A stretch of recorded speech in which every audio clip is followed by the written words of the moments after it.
Good morning, everyone. In this video, we are on page 11 of the practice set, and we're going to go through one linear programming problem in here from the top. And then on page 12 and page 13, we are going to start those problems by writing some of the inequalities together. So first, reading through this problem, you have 180 tomatoes and 15 onions left over from your garden. You want to use these to make jars of tomato sauce and jars of salsa to sell at the farmer's market. A jar of tomato sauce requires 10 tomatoes and 1 onion, and a jar of salsa requires 5 tomatoes and a fourth of an onion. You will make a profit of $2 on every jar of tomato sauce sold and profit of $1.50 on every jar of salsa sold. How many jars of each should you make to maximize profit? So looking at the very last part of the question, how many jars of each should we make to maximize profit? That tells us that the jars of each are going to be our x and our y, and maximizing profit is going to be our objective function, so profit, and that we are going to try to maximize it. So first, let's start by defining our variables. X is going to be, let's see, jars of tomato sauce.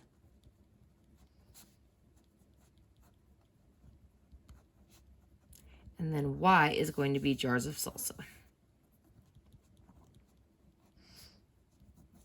And putting that in the context of our objective function, which we know is going to be profit, we know that we make $2 on every jar of tomato sauce and $1.50 on every jar of salsa. So z is equal to 2x, $2 per jar of tomato sauce, and $1.50. So you can do 1.50 or 1.5 y. So there's our objective function. So now we want to write our inequalities or constraints using the rest of the information in the problem.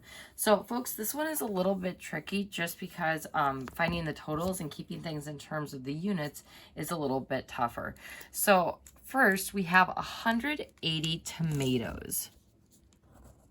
Now, we can use all 180 of those, or we can use anything less than that. The 180 tomatoes is actually going to be our first total.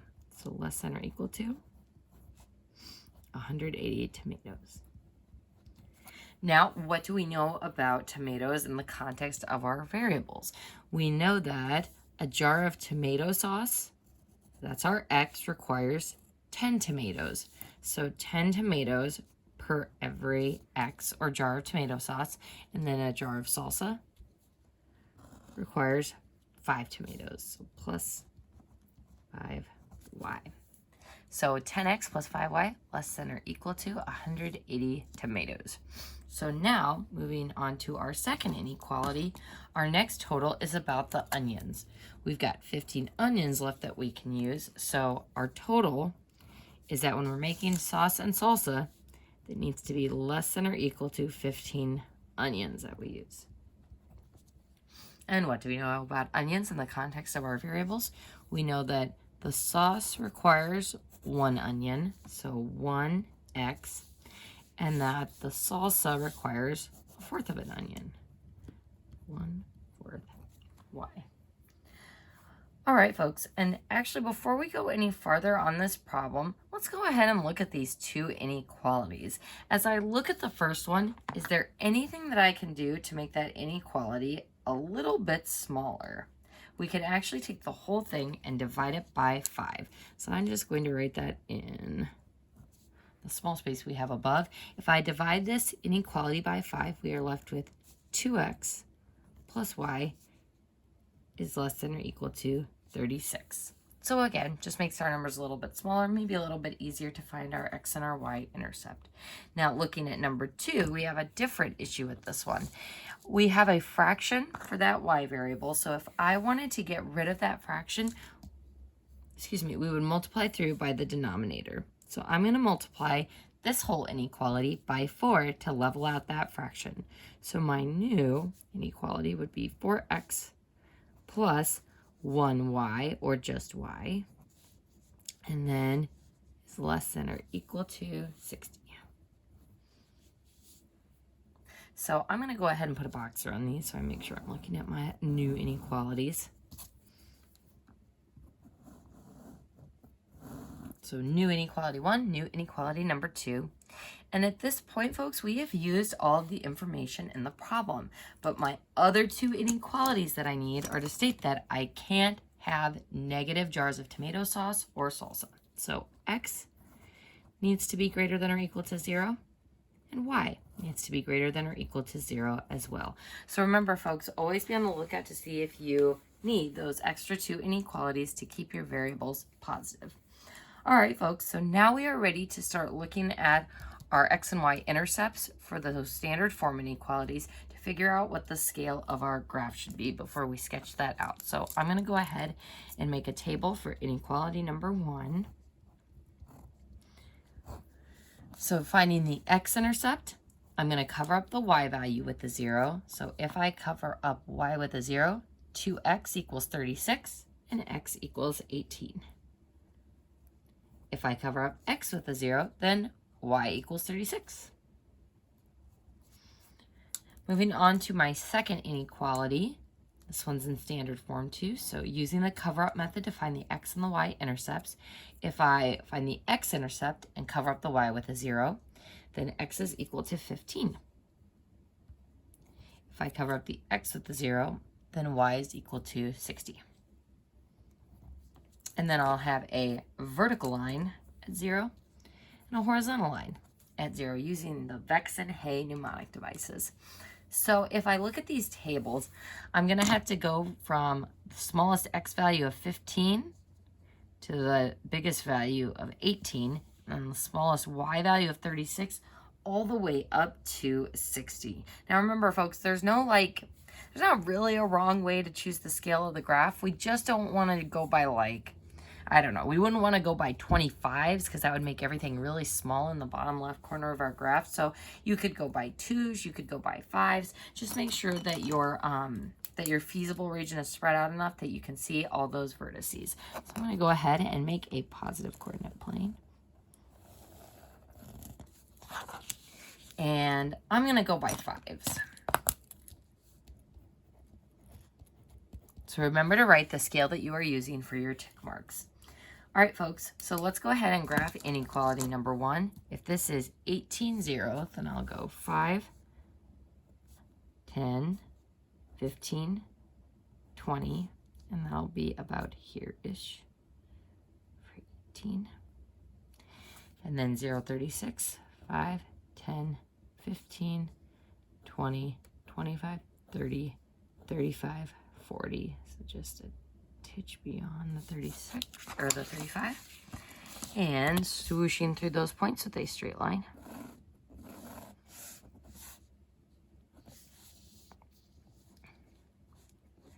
And the inequality is going down towards 0, 0, because 0 plus 0 is less than or equal to 36. So 0, 0 works for our test point. All right, moving to our next inequality. We've got 15, 0 for our x-intercept, so that'll be right here. So 15, 0. And then 0, 60. All right, so this was 35, 40, 45, 50, 55, 60. So there's my y-intercept, swooshing through those points.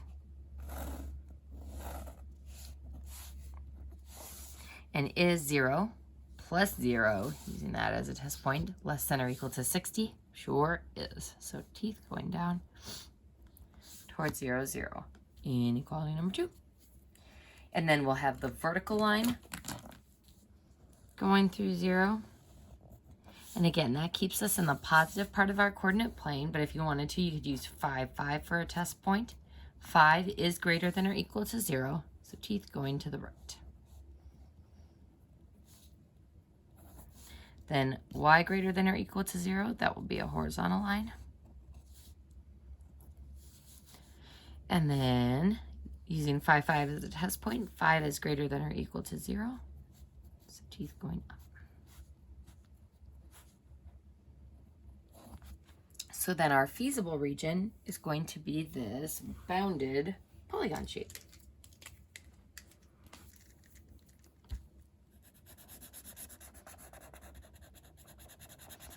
And don't forget to actually color in your feasible region, because that is an important thing I'm going to be looking for on the test, is making sure you know not to color in this little portion or this portion above. So knowing exactly where your solution is located.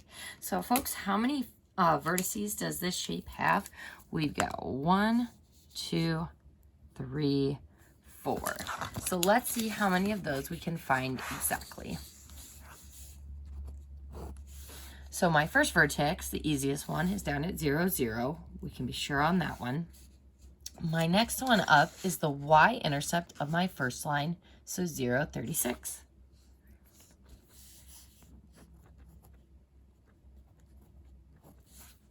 My next one, now this one is floating off in the middle of my grid. This is what I would say is a sketchy vertex. We'll skip that one for right now. Let's go ahead and move down to this one, which is the x-intercept of my second line, or 15, 0.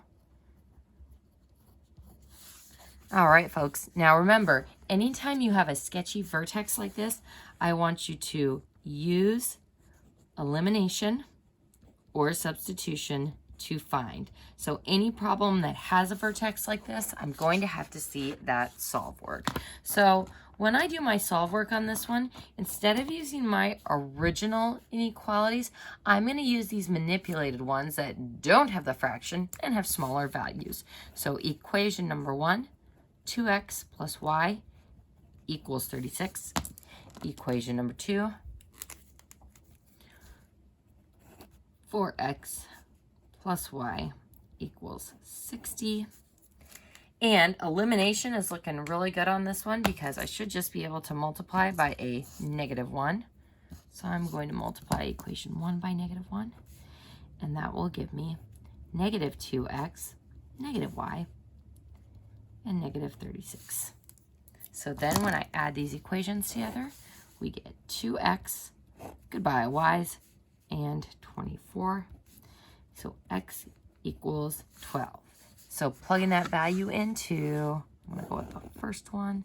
So 2 times 12 plus y equals 36. This is 24. Subtract. And y is equal to 6. No, sorry, not 6. 12. Oh boy. So y is equal to 12 for that one. All right, folks, so that means our sketchy vertex point is at 12, 12. And just to show you how I knew that that 6 definitely wasn't right, folks, if I were to look at my graph, here's 5, here's 10, here's 12-ish for the x. 6 for the y doesn't look like it's quite high enough. So again, even though I didn't use an exact grid here, I can still tell from my tick marks that that doesn't look quite high enough for my y value. So 12, 12 looks a lot more reasonable. So that is my sketchy vertex point. All right, so 12, 12. All right, so next we are going to plug each of these vertices into our objective function.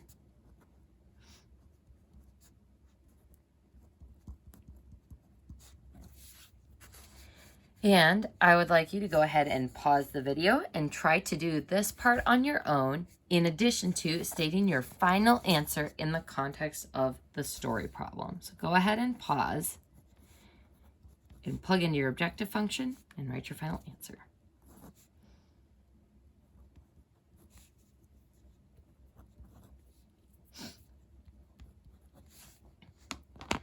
All right, folks, so remember, we are meant to maximize profit. So it looks like our biggest amount is this one. So our final answer is going to be a max profit of $54 by making 0 jars of sauce and 36 jars of salsa. And again, folks, this is sometimes what happens with linear programming. What this person finds out is that they shouldn't be making any jars of tomato sauce at all because it is not worth the profit they make or the resources that they have. So this would be our final answer.